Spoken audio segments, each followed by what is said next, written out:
ED red, CBI red. আমি তো কবে বলেছি যে মেঘনাদের মতো মেঘের আড়াল থেকে না লড়ে ইডি সিবিআই হয়ে প্রার্থী হয়ে দাঁড়াক। ডায়মন্ড হারবারে তো প্রার্থী পাচ্ছে না, ইডি ডাইরেক্টর দাঁড়াক, সিবিআই ডাইরেক্টর দাঁড়াক। অনেক লড়াই তো করেছে, অনেক তল্পি বাহকতা এদের করেছে। মেঘের আড়াল থেকে লড়াই করার দরকার নেই, সামনাসামনি লড়াই করুন। 4টে আসন খালি রয়েছে। আমি বলবো একটা ইনকাম ট্যাক্সের ডাইরেক্টর, একটা সিবিআই এর ডাইরেক্টর, একটা এনআই এর ডাইরেক্টর, একটা ইডির ডাইরেক্টর। এই 4টে লোককে দাঁড় করো।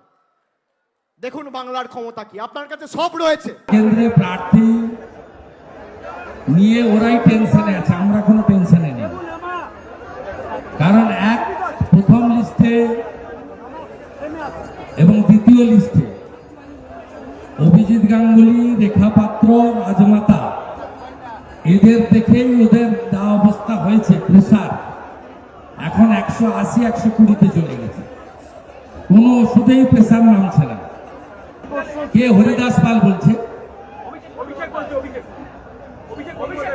আমি বলবো কৃষ্ণ কল্যাণী যে সিটটায় পদত্যাগ করেছে, ওখানে রাজীব কুমারকে প্রার্থী করে দিন, মুকুটমণিকে পদত্যাগ করতে হবে।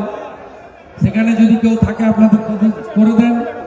আর হরিকৃষ্ণ দ্বিবেদী আছে, আলাপন ব্যানার্জি আছে, বাগদাতে দাঁড় করিয়ে দেন, যদি ওটা এসসি রিজার্ভ হবে না।